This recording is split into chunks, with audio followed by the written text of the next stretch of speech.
read about the steam train excursions and all of those things, but when I start writing about the merger, people really tune out. I'm on my knees with you guys. I need you, not only for you guys to care, but I need you to talk to your fellow members and supporters. Get them to care. Because this is not a joke. The mega merger proposal that will reshape passenger rail, it absolutely will do that. And I really need all of you and all of your compatriots to care about this. It is that important. It is. So what is at stake here? I had that as one of our main points. 57% of Amtrak's state-supported and long-distance routes would be on this single host railroad if this were to go through. 63% of riders on affected host railroads would be carried by this one mega carrier. So almost 2/3 of riders. Almost half of corridor ID routes would be involved with this single carrier. And to me, that's almost a bigger deal than the rest of them, because that's the future, right? The corridor ID is our pipeline of new ideas and new projects and new routes. And you basically have a single company that could veto that, and not in the public interest. So it is that big a deal. I want to take you guys through some of the legal stuff that goes around this. I think it's very important to understand that the framework that we're operating in. So this is going to come before the Surface Transportation Board. The Surface Transportation Board is the economic regulator of the rail industry. They also touch pipelines and a few other things, but they are primarily the rail economic regulator. They function like a federal district court. There are 5 slots on the STB.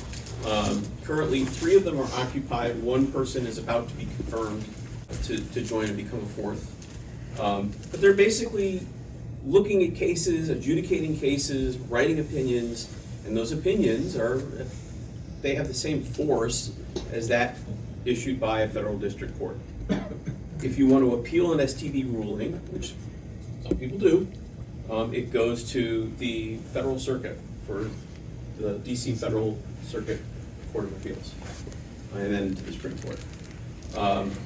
So this is a very powerful little teeny agency.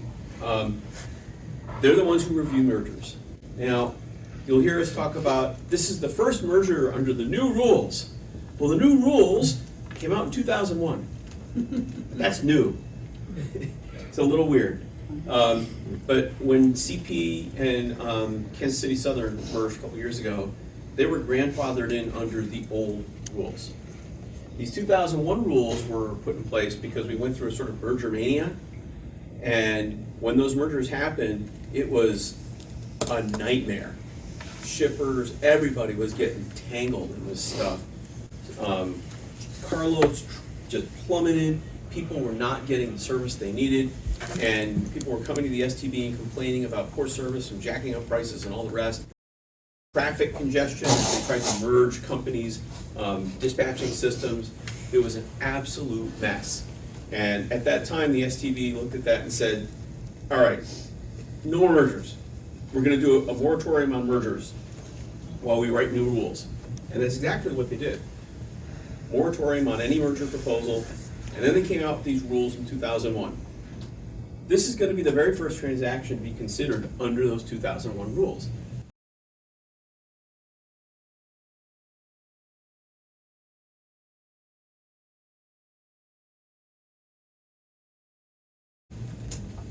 The difference here from the past, usually you had to go and, just like you would with any other industry, you have to go and prove, hey, this is not going to hurt competition. This is not going to have an antitrust issue. This is not going to hurt competition. The 2001 rules say not just it's not going to hurt competition, but it's going to enhance competition. Think about the difference between those two things. You have to go, in order for the STB to bless your merger, you have to prove not only that it's a good thing, not only that it's not going to harm the public interest, not only that it's going to not hurt all the other players, but you have to prove that this is a better thing for the market, that this is going to enhance the competitive position of others in the market. And you also have to prove that there's no other way to get these benefits short of a merger. So you have to be able to prove that a memorandum of understanding where you're going to cooperate, a cooperative agreement, or a reciprocal switching agreement, or any other number of things you could agree to as an alliance, that those things alone would not do it. That's a pretty tough thing to prove. I mean, that is a really tough standard. And so when the news stories first came out about this, and they said, well, Jim Vena wrote a check for Trump's ballroom, and this is going to happen.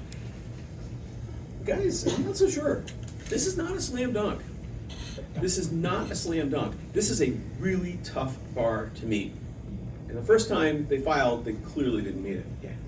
The STB made a policy choice back when all of these mergers were happening. They saw the harms and they were like, look, we're going to make this really, really hard, deliberately. So now, UP and NS come along and they say, we want to do this. And Jim Vena wrote a check, so it's all going to be great. And everyone sort of assumed that was going to happen. And I remember telling a couple of reporters from the New York Times, watch closely. Patrick Fuchs is not that kind of guy. He is, first of all, a very principled guy, and he's a data-driven guy. He's going to go where the facts of the law are, and he's the chairman of the Surface Transportation Board. This is his show to run.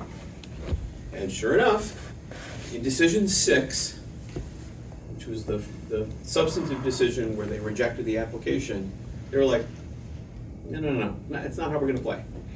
You didn't even bother to answer these questions. Now, they said it in legal language, but that's what they said, was you didn't even bother to engage with the rules. Try again. So this is going to be a real proceeding. So where it stands right now, like I said, they rejected the proposal, and there's a do-over. The do-over is due at the end of this month, April the 30th. This is what this looks like if this happens. This is what this looks like. The big, thick yellow lines are where UP runs over, or Amtrak runs over UP territory. The big, thick purple lines are where Amtrak runs over Norfolk Southern territory. The blue lines are just Amtrak generally. You can see how this would dominate Amtrak and how this would be effectively a single company veto over anything we want to do in passenger rail.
This is going to span the entire United States network.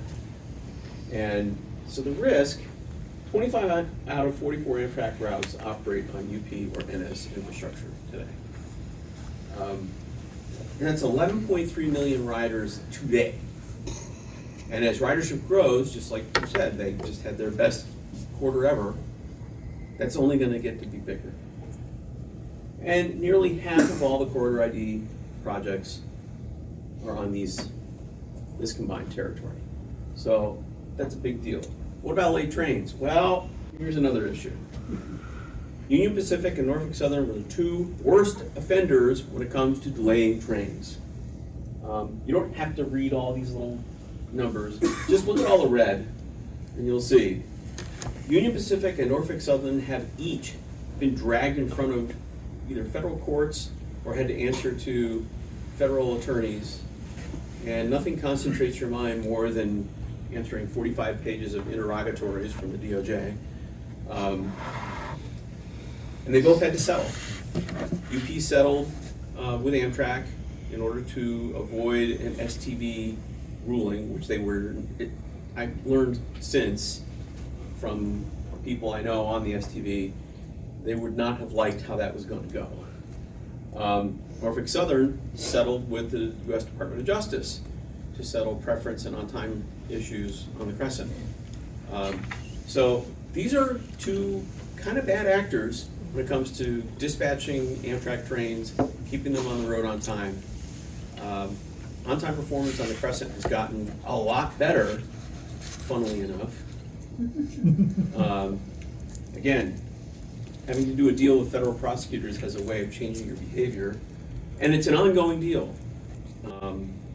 It is the requirement is that Norfolk Southern has to certify to DOJ periodically that they're following the rules and they're doing what they said in their agreement, and a responsible official at Norfolk Southern has to sign their name and give that to the DOJ.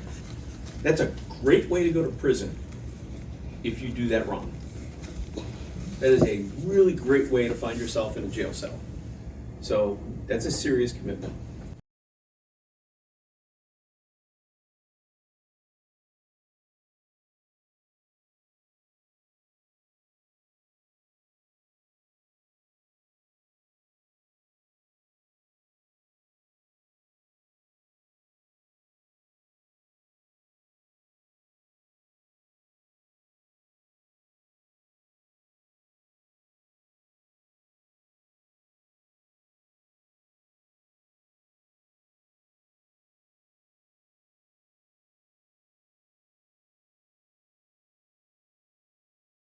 So what are we doing about it? So a lot of our coalition partners came into this last summer with the idea that, well, we should get the best concessions we can get. Because this is going to happen, it's inevitable, these are the big boys, we're the little boys, we can't do this. Let's just make sure it comes out as best as we can do. And I never wanted to adopt that position. And I sat through a lot of coalition meetings where I was like, guys, yes, we should identify concessions, but we could just oppose it. We could just start out by saying, we don't think this is a good idea. And, yesterday we heard, and you guys obviously weren't here for that, yesterday we heard from Teamsters about their members' position on this, and we also heard from BNSF. My friend Gail Sullivan came in from BNSF to talk about BNSF's position on this. There are other Class 1 railroads who oppose this. That's not a surprise. There's a large agricultural caucus in the Congress, both the House and the Senate, that thinks this is a terrible idea, and they're not wrong. Their shipping would become less reliable and more expensive. The Chemistry Council is not a fan. Petroleum folks are not fans. So let's think about the really large lobbying interests in DC. Ag, oil and gas. These are formidable foes. And the Class 1s write really big checks too. So this is not a slam dunk by any stretch. So our strategy is we're going to oppose this, and in our pleadings we're going to oppose this. We're going to enumerate why we think it's a bad idea. And then we're going to say later in our motion, look, if you insist on doing this stupid thing, at least do these things to make it better. And that's going to be our take. We think it's bad. Here's why we think it's bad. And if you're going to do it anyway, here's the things you should do. For the details of this, you should know we are working as a coalition with the chemical shippers, with the oil and gas people, with BNSF, with the Environmental Law and Policy Center, with Transportation for America, with labor, organized labor.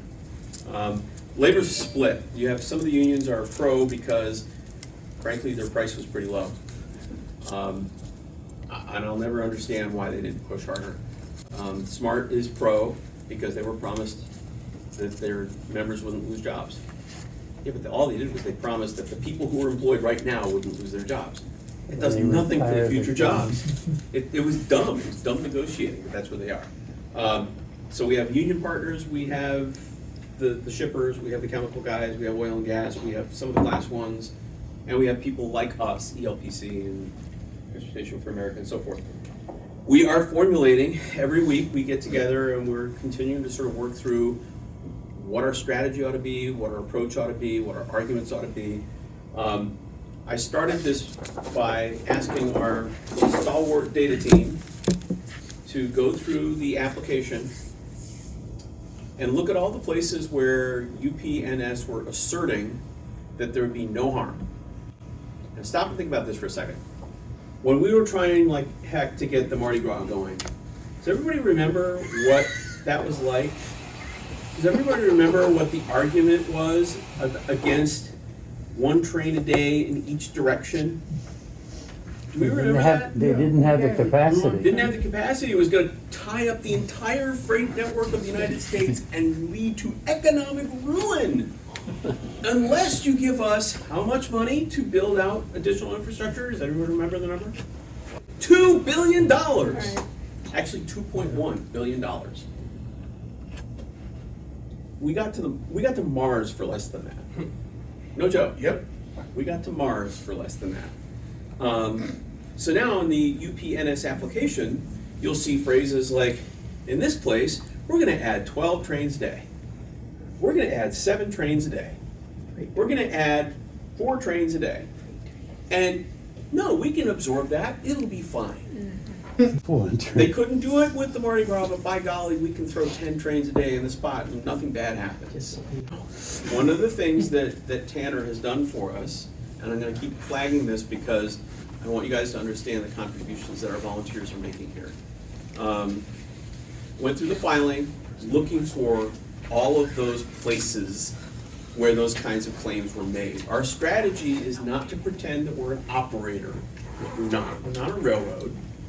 What we are is passengers. And so we're going to identify the passenger route that is affected based on the application itself, on the filing. Identify what the applicants themselves are saying. So if UP and NS say, I'm trying to think of a really egregious one. There was one where they wanted to add 10 trains a day to a corridor. I can't remember which corridor. I can't either. This is killing me. I can see it, but yeah, 10 trains a day where Amtrak trains are running today, and it'll have no effect.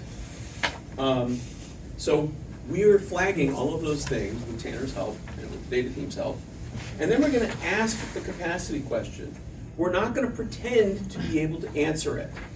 And this is where rail fans go wrong all the time. Well, you know, I've been doing this for a long time, and I know that it's like, no, you don't. You don't. You're not a dispatcher. You're not a railroad. You don't own the territory. You don't know. But it is perfectly legitimate to ask the question. How can UPNS claim that they can add 10 trains a day in this place where these trains are already running? You ask the question. We're going to surface any of the asymmetries if they appear in the record. Right? So that's kind of what we're looking for. We're trying to foot stomp this idea that when we were talking about Mardi Gras, we needed $2 billion to add, 2 trains a day, and somehow we can add 10 trains a day for free. It's not working. And then we're going to tie everything back to the board's own standard. The board's standard is in the 2001 rules. It's very specific on what they have to show and how they have to show it. And if they don't do that, we're going to surface that with our maps and with our descriptions of these conflicts between the numerical claims about trains running without a problem in a place where Amtrak trains are already running. We're just going to put that in the record and make sure that that is in the public record. That's it, that's our argument. And then, as I said, after we make that argument, we're gonna say, if you insist on doing this dumb thing, at least don't do it in this dumb way. What we're gonna look for is meaningful enforcement of dispatch priority, which already exists in statute. It's 49 US Code 24308C. That one's worth memorizing, 24308C. That was what the fight was over with Union Pacific when they went Amtrak file a couple years ago. That is what the fight was about when the Department of Justice took Norfolk Southern to court in the waning months of the Biden administration. It was 24308C. That says very simply, Amtrak has the right of way, has preference, dispatching preference over any junction, crossing, etc.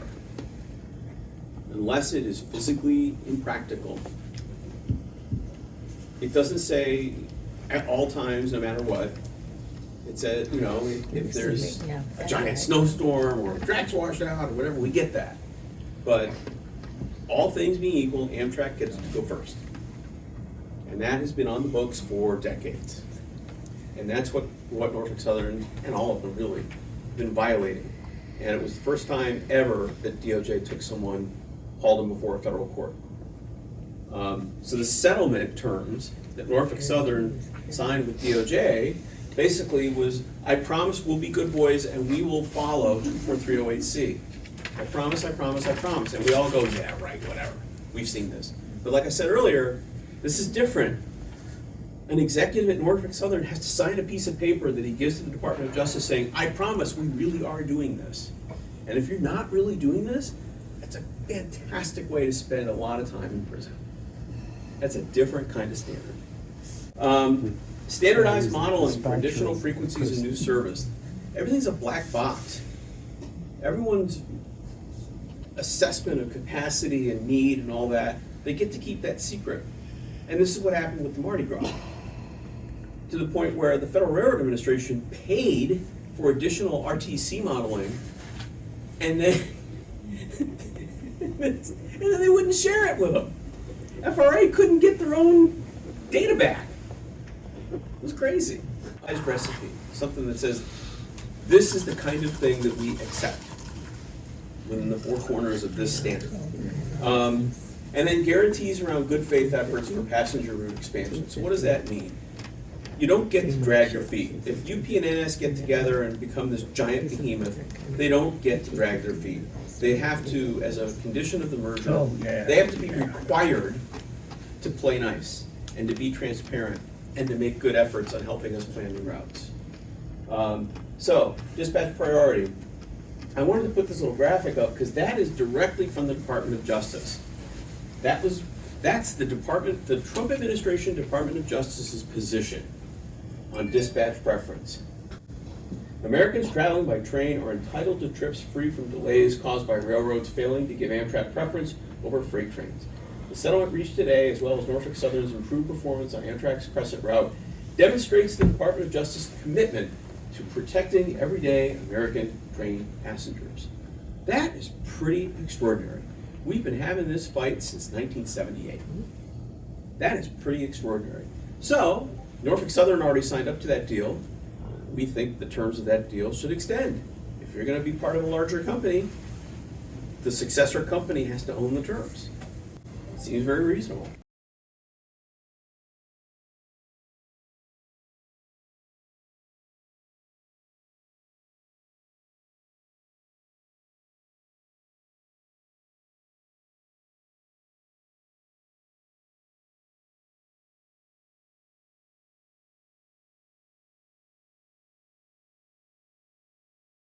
And so that means highest dispatching priority, train all of your employees to give priority, require supervisor approval for any dispatching decision that does not give priority, record keeping, provide records on delays suffered by Amtrak trains, and pledge to assist the Justice Department in determining the root cause of any delays.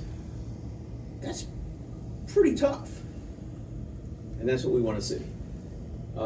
Standardized new service modeling, transparency and sharing information with Amtrak, prescribe timelines, right? Don't try to run out the clock. You know, this stuff needs to happen, and it has to happen quickly and efficiently. You don't get to spend 3 or 4 years chewing on the end of your pencil just to try to avoid having to do the route altogether. And if you can't get it together, STB should be able to step in as a neutral and timely arbiter. So, in other words, this thing starts to look like it's going to be run out the clock time. STB steps in and says, all right, guys, no. You have 30 days, or you have 45 days, and we're going to come up with an answer. Spur, don't block needed passenger growth. So that map, you may remember, that is from the long distance study. And that's kind of what's at risk, right? So we want, as a merger condition, if this is permitted to happen, that they will allow Amtrak or states or other operators, public-private, PPP, to add additional passenger service. That should be the default. We'll figure out how to say yes, not figure out how to say no. We want UP and NS to assist either Amtrak or other operators working solely or in partnership, blah, blah, blah, to identify and advance new services. In other words, don't just wait for us to come to you. If you control that much of the nation's rail network, you have a public service obligation to say, you know, we think it would be really cool to run a route from here to here that does this on this schedule. Because we as the taxpayers will have permitted you to reshape the industry by spanning the entire continent. The least you can do is look after the public interest. And that UPNS will at all times act in good faith when assessing investment needs or timelines for either service expansion or new route development when these proposals are clearly in the public interest. So my pet train from this city to that city probably doesn't cut it. But if there's like a genuine public interest serving route, they don't get to wait 10 years. They don't get to say, well, it's going to cost $10 billion. They don't get to do that. They have to be transparent and act in good faith. So that's our position. That's the country as it is today. But you know, with the long distance study and the corridor ID and all of the other things that we've been working on since really 2021, that's the future that we've been pointing at. That is the network that we could have. That is the network that Republicans and Democrats alike supported in 2021 and 2022 and 2023. And that is what is at risk if this giant corporation is allowed to form itself over the top of this and have a single veto over everything we're planning to do. So that's why this is important. That's why our strategy is to oppose it, working with coalition partners, like I said in the previous session. None of this works when you're by yourself. And we're going to look for concessions and guarantees if we can't prevail on opposition. But I don't think it's a slam dunk. I don't think we should assume it's going to go through. There's lots of reasons why it might not. Questions? I know this is a lot to take in, and even lawyers are confused by this because I've talked to several. But I'm not sure. Dwayne, first or Mike? How does preferred dispatching work with the fact that the sidings are too short for these long freight trains to pull over and let Amtrak pass? Well, That is a make it very that way. thorny issue. Yeah. The class ones will tell you that sometimes they have no choice because Amtrak left late, so they're out of slot. And so, you know, I can't just hold my freight train forever. At some point, Amtrak can't get out of its own way. I gotta have this train go. And now, you know, 12 hours later, Amtrak comes along and wants to go first. Well, I haven't got the room for you. The geometry doesn't work. That's the argument. That's probably true in a fairly significant number of instances, but it is not universally true in the way that the class ones will tell you that it is. If you look at the delay information that we get every month from Amtrak, that just as a for instance, the locomotive related delays, like from the new chargers, have actually gone down this month relative to the last 12 months.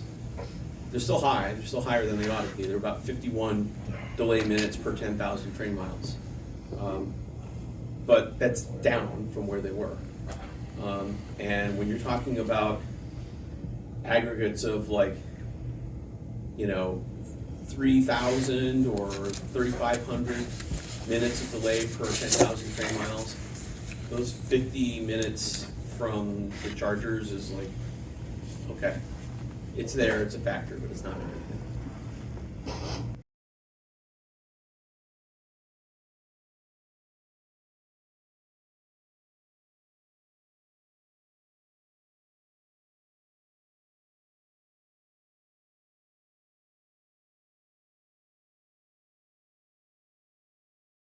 During Sean's previous presentation, when we touched on National Long Distance Rail Service Commission, I was having this conversation with him in my head. How did the interstate highway system get determined where it goes? And isn't this something very similar, at least at one level of critical thinking, not rail passenger thinking, but critical transportation policy thinking? So now let's say, why have passing sightings when every passenger train in America should be running on a multi-hour frequency between all major service markets? And all of a sudden then you've got room for fast freight, which is not a franchise that any of these railroads before us now are even talking about in their merger application. Thank you for letting me get that off my chest. No, you're totally right. So one of the things that UP NS do in the application is they say that there are certain publicly financed upgrades for passenger rail or state rail plans that are going to impact routes they operate on, and that will enable them to operate more freight trains. The example that I had in mind is in Virginia, VPRA is adding some double track between Culpeper and Manassas, I think, where they're going to connect to long passing sidings and make one big section. Which it used to be. Which it used to be, exactly. That's right. The claim that UP NS make is that that additional double track will allow them to operate 6 more trains per day, on top of what Amtrak proposes for their passenger service expansions to the New River Valley. Problem is, there's 4 other passing sidings between there and where those freight trains would come off the Crescent Corridor in Charlottesville and further south of Roanoke, which don't factor into the analysis. And more importantly, neither UP nor NS does any math to show how this many feet of siding added, or this many miles of double track added, gets you additional trains per day. And they need to be able to do that math, because we sure can't. And STV's rules demand that they show it, and that was one of the bases that STV used for rejecting the application. They're like, no hand waving. You've got to actually prove this stuff. You can't just make these assertions. You have to support that.